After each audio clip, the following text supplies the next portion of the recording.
Mga sangkay, bigla pong naalarma ngayon itong mga scientist sa ating mundo dahil nga po sa isang makasaysayang pangyayari. Okay, na nagdeklara nga po sila mga sangkay sa taong ito ng isang red alert.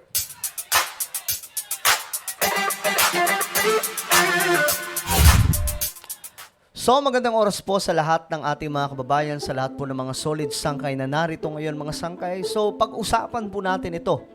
Ngayon, isa pong matinding usapin sa international.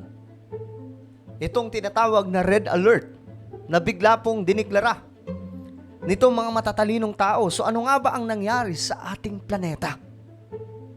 Bakit na alarma po itong mga scientists? Pag-usapan po natin yan, pero bago tayo magsimula, pakisubscribe po muna yung ating YouTube channel. Sa mga nanonood po dito sa YouTube, makikita nyo po yung subscribe button sa ibaba. Pindutin nyo po yan, yung subscribe, tapos i-click nyo yung bell at i-click nyo po yung all. At sa mga nanonood po sa Facebook, syempre, i-follow nyo po ang ating Facebook page. So ito po yan mga sangkay. Meron din po niyan dito. Ayan po, the UN has put Earth's climate on a red alert. Ngayon ito, UN sounds red alert as Earth experiences hottest decade on record. Last year, mga sangkay, 2023, naideklara din po ang pinakamainit na panahon. Pero ngayong 2024, nadeklara na naman. So ano yun? Yearly na lang, tumataas po ang init ng panahon. Tingnan po natin.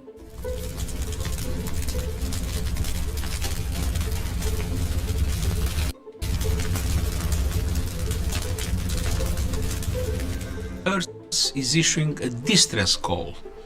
The latest State of the Global Climate Report shows a planet on the brink.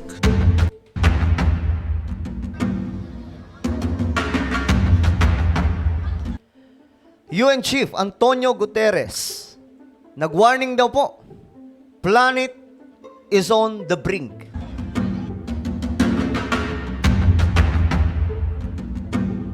Yan po, makikita nyo po sa ibang bansa mga sangkay. Yan pong situation, sobrang init ang panahon.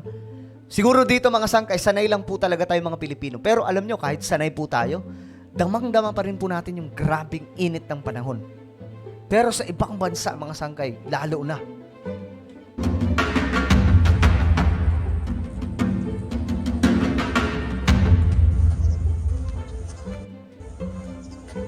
Ayan no, nag-warning daw po ang UN matapos ang report na nagpapakita ng paglala ng climate crisis. Ngayon nga lang mga sangkay sa Pilipinas, di ba yung mga magsasaka po, sila po yung unang tinamaan. Marami po sa kanilang mga pananim, mga sangkay, wala na po, hindi na po nagamit. Natila baga nasunog po dahil sa init ng panahon. At eto, hindi lamang tayo ang nakakaranas kundi buong mundo. Kaya nag-warning na po ang mga scientists, lalong-lalo na po itong United Nations.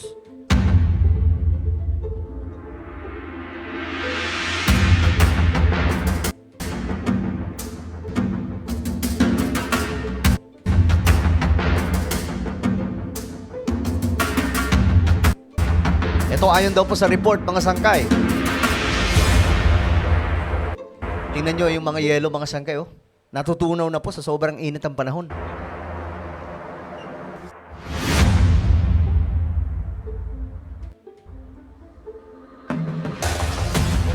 Itong annual State of the Climate Report, nagpapakita daw po ng isang nakakabahalang pangyayari.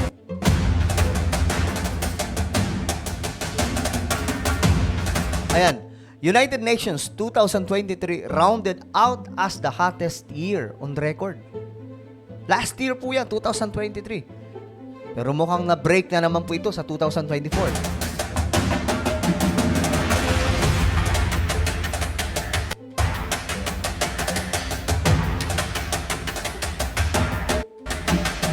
Grabe, natutunaw na. Earth recorded its hottest decade between 2014 to 2023. The year 2023 set new records for every single climate indicator. This annual report shows that the climate crisis is the defining challenge that humanity faces.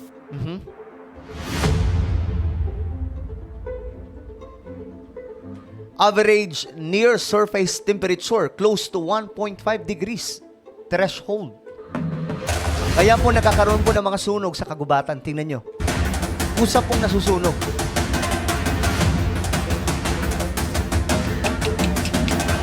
Ito naman, kita nyo mga sangka itong maladagat o malabundok na mga yelo na tutunaw na. Tingnan nyo.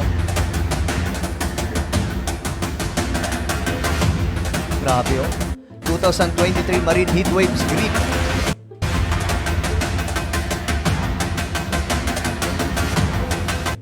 Ayan po yung mga glaciers. Makikita po natin yung pagkatunaw. Oh. Hindi po, alam nyo mga sangkay, hindi ko alam kung ako lang yung nagbablog nito, but wala po ako gaano nakikita nung na iba na nagbablog patungkol po sa nangyayari sa ating planeta. Pero dito sa ating channel, gusto kong makita nyo, gusto kong maintindihan nyo yung ganap talaga sa ating mundo. Ayan mga sangkay. Tingnan nyo yung mga yelo na yan, natutunaw na. Dahil po sa init ng panahon. The global temperature has soared and is getting closer to the 1.5 degrees Celsius lower limit of the Paris Agreement. Glaciers loss was the largest on record last year. Last year, 2023. These are the water towers of the world. They are our fresh water reservoirs. Sea ice depletion in the Antarctica was one of the major climate facts recorded in 2023. Grabe, no? Kasi alam nyo mga sangkay, last year po talaga, grabe yung mga sunog na nangyari. Actually, hanggang ngayon nangyayari yan.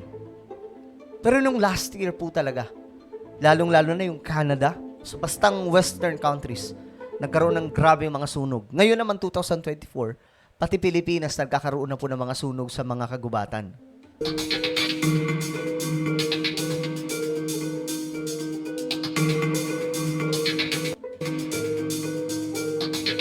Ayan na. Ito na yung predict, mga sangkay, na medyo nakakatakot ito. High probability of 2024 breaking 2023's record. 2024, mabe-break pa po ang 2023 sa pinakamainit na panahon. At hindi na rin po kung magtataka mga sangkay dahil ngayon pa nga lang sa Pilipinas nararanasan po mismo natin yan. Yung mga magsasaka, kung hindi po ako nagkakamali, nasa 1.75 billion pesos na po yung damage dahil po sa El Nino.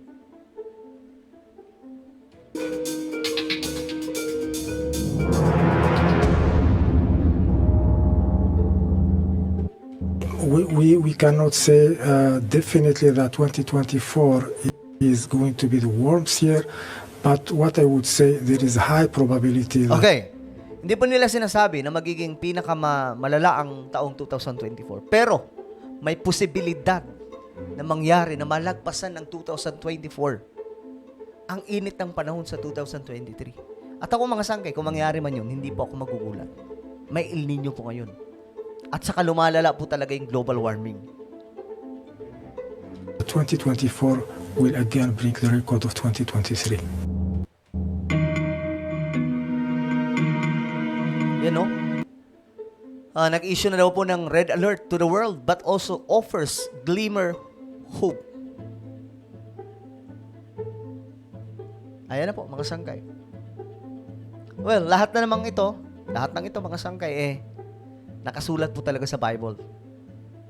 Itong mga natural disaster, mga nakakagulat na mga nangyayari sa ating mundo. Alam niyo, napapanood lamang po natin yan sa mga palabas, sa mga movies, mga science fiction. Pero ngayon mga sangkay, realidad na po na nagaganap.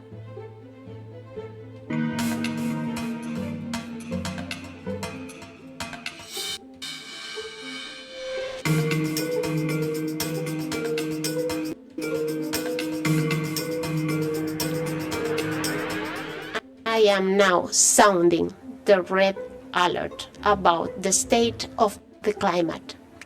There is, My goodness. however, a glimmer of hope.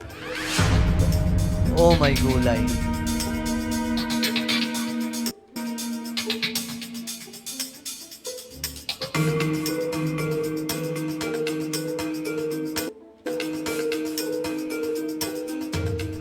news is that we can still keep our planet's long-term temperature rise below that limit and avoid the worst of climate chaos.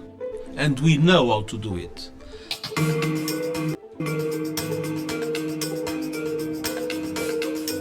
Ito, may ano dito, inilabas na, last chance daw to avoid the worst of climate chaos. May last chance, last hope, mga sangkay. Grabe, tingnan nyo naman mga sangkay. Ito po yung ganap ngayon sa ating mundo that we have to, be ready. Yan, Yung init ng panahon, grabe na po ngayon, mga sangkay. Parang pinagpapraktisan po tayo, no? Ay, nako. Pero ano po inyong komento, mga sangkay? Pag sinabing red alert, warning po yan sa lahat ng tao.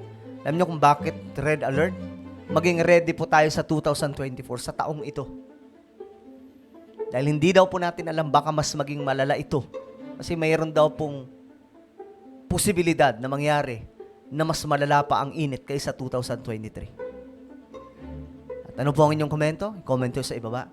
Meron po akong isang YouTube channel, Sangkay Revelation. Hanapin niyo po ito sa YouTube. Nag-upload po tayo dito about sa mga nangyayari sa ating mundo na nasusulat po sa Biblia. Okay? Hanapin niyo yung lalamang po ito. Tapos i-click niyo po yung subscribe, i-click ang bell, at i-click niyo po yung all. Ako na po ay magpapaalam. Mag-iingat po ang lahat. God bless everyone.